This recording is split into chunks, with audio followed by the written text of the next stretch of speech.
Assalamualaikum warahmatullahi wabarakatuh. Alhamdulillahirabbil alamin wa bihi nasta'in wa ala amrina wa din wa ala alihi washabihi ajmain. Amma ba'du, asyhadu an la ilaha illallah wa asyhadu anna Muhammadar Rasulullah. Allahumma shalli ala sayyidina Muhammad wa ala ali sayyidina Muhammad. Rabbi shrah sadri wa yassir li amri wahlul 'uqdatam min lisani yafqahu qawli. Alhamdulillah, pada kesempatan pagi ini kita masih diberi nikmat iman, nikmat Islam, nikmat panjang umur sehingga kita masih bisa melaksanakan aktivitas kita sehari-hari. Baiklah anak-anakku sekalian, mengulas materi yang telah lalu bahwa kita mempelajari tentang bab sholat jamak dan sholat qashar. Seperti kita ketahui bahwa sholat jamak itu, di sini ada, jadi sholat jamak itu pengertiannya sholat yang dikumpulkan, artinya dua sholat fardu dikerjakan pada satu waktu. Misalnya sholat zuhur dan asar dikerjakan pada waktu zuhur atau pada waktu asar. Jadi sholat jamak boleh dilakukan apabila dalam perjalanan atau musafir. Musafir itu dalam perjalanan ya. Dalam keadaan hujan lebat bagi yang biasa berjamaah di masjid dalam keadaan sakit. Dalilnya ada hadis Nabi Shallallahu Alaihi Wasallam. Nah, di sini Rasulullah SAW apabila berangkat dalam perjalanan sebelum tergelincir matahari, maka beliau takhirkan salat zuhur ke waktu asar, kemudian beliau turun atau berhenti untuk menjamak keduanya. Jika matahari telah tergelincir sebelum beliau berangkat, maka beliau sholat zuhur dahulu, kemudian baru beliau naik kendaraan.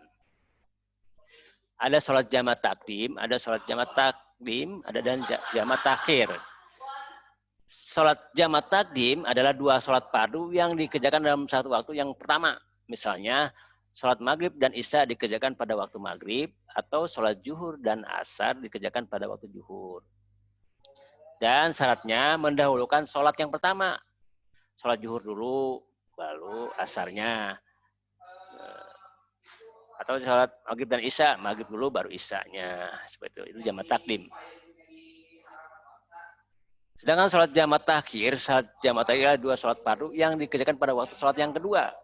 Misalnya sholat zuhur dan sholat asar dikerjakan pada waktu sholat asar. Jadi waktunya pas waktu asar.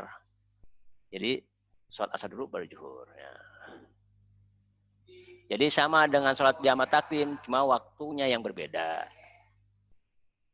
Maka apabila mengerjakan jamak takhir sholat zuhur dan asar, maka yang dikerjakan pada waktu asar. Sedangkan jika akan mengerjakan sholat maghrib dan isya, maka dikerjakan pada waktu isya. Nah, meningkat materi selanjutnya yaitu sholat qashar. Sholat qashar ialah sholat yang diringkas, artinya sholat fardu yang 4 rakaat diringkas menjadi 2 rakaat. Sholat yang dapat diqashar, perhatikan sini, sholat yang dapat diqashar yaitu sholat zuhur, asar, dan isya. Sedangkan maghrib dan subuh tidak bisa diqashar atau tidak bisa diringkas karena memang jumlah rakaatnya sudah sedikit. Jadi hanya yang jumlah rakaat 4 saja, yang 4 rakaat saja yang bisa diringkas atau yang bisa diqashar. Dan syarat-syaratnya dalam perjalanan jauh, perjalanan bukan untuk pekerjaan maksiat. Sholat yang diqashar adalah sholat yang tunai atau tidak utang. Dalilnya ada di surat An-Nisa ayat 101.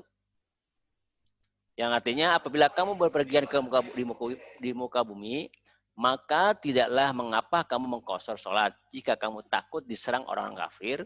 Sesungguhnya orang-orang kafir itu adalah musuh yang nyata bagi kamu dalam perang nih.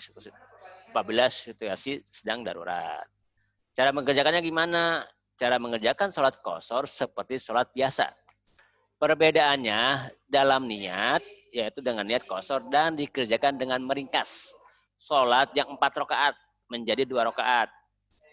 Sholat qashar dapat dikerjakan dengan jamak, asalkan harus sesuai dengan niat qashar dan jamak. Jadi jamak qashar niatnya. Misalnya sholat zuhur dan asar. Jadi jamak qashar, zuhur dan asar. Jadi dua-dua. Jadi zuhurnya 2 rakaat, asarnya 2 rakaat. Seperti itu. Nah, sini ada nih, jamak qashar adalah sholat yang dilakukan dengan cara menggabungkan 2 waktu sholat dalam satu waktu dengan jumlah rakaat yang diringkas. Jadi waktunya bisa digabungkan dan jumlah rakaatnya pun diringkas. Nah, Di sini kan ada sholat zuhur dilaksanakan sekaligus dengan waktu asar dengan cara diringkas, yaitu menjadi 2 rakaat untuk zuhur dan 2 rakaat untuk asar. Ini sangat berguna apabila kita dalam perjalanan, misalnya mudik ke Jawanya, saking wajibnya sholat, maka dikasih, ini ada hadiah dari Allah nih, ini kemudahan, keringanan dari Allah SWT, bahwa sholat juga bisa dikosor, asalkan tujuan perjalanan kita bukan perjalanan untuk maksiat, misalnya untuk silaturahmi, misalnya nanti misalnya ada perjalanan ke Jogja, mudik dan sebagainya. Asalkan perjalanan kita itu lebih dari 80 km dan perjalanannya bukan perjalanan untuk maksiat. Seperti itu. Dan untuk materi-materi selanjutnya, seperti jamaah qashar, jamaah takhir, jamaah takdim, jamaah dan qashar materinya, tolong nanti di LKS-nya dibuka kembali, dipelajari dalil-dalilnya. Dipelajari juga dan nanti dipraktekkan apabila kalian mudik, pulang ke Jawa atau dalam perjalanan jauh. Ini hal-hal seperti ini sangat berguna dan sangat dipakai apabila kita perlu dalam perjalanan. Jangan sampai kita meninggalkan sholat wajib. Seperti itu. Jadi tolong diperhatikan, dipelajari dan dipraktekkan ya. Mungkin itu saja materi untuk hari ini. Selebihnya kalian bisa memperdalam, mempelajari melalui buku paket atau di LKS. Bisa saja sekarang media-media sudah elektronik sudah banyak ya. Bisa tanya di Google atau segala macamnya. Tinggal niat kalian untuk bisa atau untuk mendapat informasi sebagaimana besarnya seperti itu. Karena media-media sekarang itu sangat mudah mencari informasi. Misalnya nggak tahu caranya atau gimana, bisa cari di Google macam. Kalau sekiranya kalian lupa atau tidak mengetahui tata caranya seperti itu. Namun sekali lagi jangan lupa untuk dipelajari, dipraktekkan, karena ini berguna buat kalian nanti di masa depan. Mungkin itu saja dari saya, kurang lebihnya mohon maaf.